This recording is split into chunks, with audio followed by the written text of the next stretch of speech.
حضرت عمر نے خط لکھا، وزیر خزانہ سے کہا کہ غریبوں کی لسٹ بنا کے بھیجو، میں انہیں کچھ میرے پاس مال آیا ہے تو میں بانٹنا چاہتا ہوں۔ تو وزیر خزانہ نے جب لسٹ بنائی تو چوتھے نمبر پہ گورنر کا نام بھی لکھا تھا۔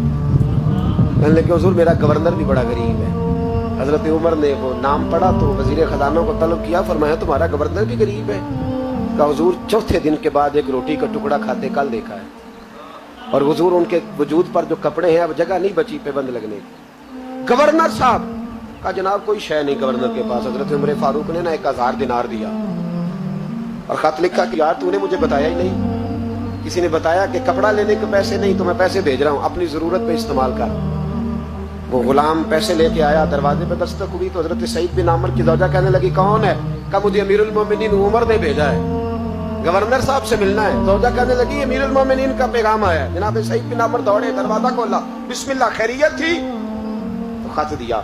حضرت عمر نے خط لکھا ہے کہ آپ کے پاس تو کپڑوں کے پیسے نہیں تھے، بتایا ہی نہیں۔ پھر 1000 دینار دیا تو حضرت سعید بن عامر کہنے لگے انا للہ و انا الیہ راجعون۔ زوجہ کہنے لگی خیر تو ہے، امیر المومنین خیریت سے تو ہے، انا للہ پڑھ رہے ہو؟ فرمانے لگے اس سے بھی بڑی مصیبت آئی ہے، میرا راز میرے رب کے ساتھ تھا، میرا راز کھل گیا۔ کون ہے جس نے میرا راز کھولا ہے کہ میں غریب ہوں؟ کون ہے؟ اور فرمانے لگے دیکھو جب سے حضور کا کلمہ پڑھا میں نے دنیا کو قریب پھٹکنے نہیں دیا، دولت کو دل میں جگہ لینے نہیں دی۔ عمر نے کیا سمجھا ہے؟ 1000 دینار مجھے بھیج دیا۔ عمر شاید سمجھنے لگے ہیں کہ میں دنیا کی طرف توجہ کروں گا۔ غلام کہنے لگا حضور آپ کو پتہ ہے نا امیر المومنین کے جلال کا، تو مہربانی فرمائے ذات پہ استعمال کرے۔ فرمایا اچھا چلو ٹھیک ہے ذات پہ استعمال کر لے۔ دروازے پہ کھڑے ہو کے آواز لگائی غریب سارے آ جاؤ، غریب سارے، غریب سارے آؤ، غریبوں آؤ۔ سب غریب آ گئے۔ 1000 دینار وہیں بیٹھے بیٹھے بانٹ دیا۔ خادم کہنے لگا حضور یہ کیا ہے؟ فرمایا تم نے کہا تو تھا ذات پہ خرچ کر لو، یہ میں نے ذات پہ خرچ کیا ہے، جب صبح قیامت میں جاؤں گا تو یہ پیسے میری ذات کے کام آ جائے، یہ میری ذات کے کام آئیں، یہ ذات پر ہی تو خرچ کیا ہے۔ وہ غلام کہتا ہے میں واپس آیا، حضرت عمر سے آ کے کہا کہ سعید تو بڑا اعلیٰ ہے۔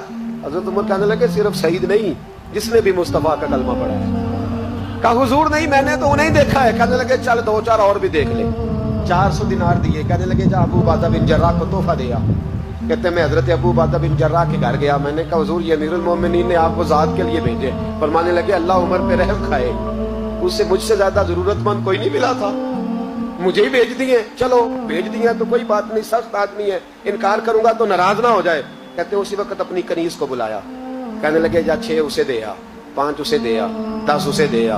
کہتے ہیں بیٹھے بیٹھے 400 بانٹ دیا۔ میں واپس آیا تو حضرت سیدنا عمر نے 400 اور دیا، فرمایا جا معاذ بن جبل کو دے آ۔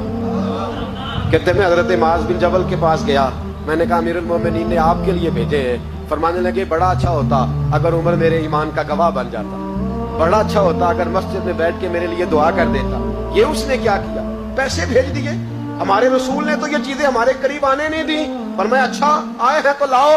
دروازے پہ بیٹھے بانٹنے لگے، سارے بٹ گئے تو بیوی نے اندر سے آواز دی، کہنے لگی حضور 2 دینار اگر دے دیں تو میں آپ کے لیے اور اپنے لیے ایک ایک کرتا لے آؤں 2 دینار۔ تو فرمانے لگے او بھلی مانس تو نے دیر کر دی، اب تو سارے بانٹ دیے، ذرا پہلے بتاتی تو دے دیتا۔ تو وہ غلام کہتے ہیں میں باہر کھڑا سن رہا تھا، بی بی کہنے لگی آپ کی مہربانی مجھے بہلائے نا، میں پہلے بھی کہتی تو آپ نے پھر بھی نہیں دینے تھے، مجھے پتا ہے مجھے بہلائے نا، آپ پہلے بھی کہتی تو آپ مجھے اور رنگ میں بہلا دیتے۔ وہ شخص کہتا ہے میں وہاں سے چلا حضرت عمر کے پاس آیا، کہنے لگے یہ کسی اور کو، میں نے ہاتھ باندھے، میں نے کہا حضور میں نے آزما لیا ہے، جس نے بھی میرے رسول کا کلمہ پڑھا ہے دل سے بھی پڑھا ہے روح سے بھی پڑھا ہے، میں نے آزما لیا ہے، مجھے کسی آزمائش کی مزید ضرورت۔ اپنی سوچوں پہ دین کو بٹھائیں، آپ یقین کریں دین آپ کو ٹھنڈا کر دے گا، دین آپ کو سکون دے گا، دین آپ کو ٹینشن فری کر دے گا، لیکن شرط یہ ہے کہ دل کے مسلمان بنو، روح کے مسلمان، سوچ اچھی، نظریہ صاف۔ عاجزی والا بندہ آسان رہتا ہے، تکبر والا پریشان رہتا ہے، جس کے سینے میں بغض ہوتا ہے اس کا کوئی دوست نہیں ہوتا، جو لوگوں سے حسد کرتا ہے اللہ کبھی اسے غنی اور مالدار نہیں کرتا، وہ حسد میں ہی زندگی گزارتا ہے، جو دوسروں کے بارے میں برا سوچتا ہے اس کو کبھی دعائیں نہیں ملتی۔ دل اور نظر کے مسلمان بنو، اچھی سوچ، اچھا نظریہ، اچھی فکر، اچھا زاویہ نگاہ،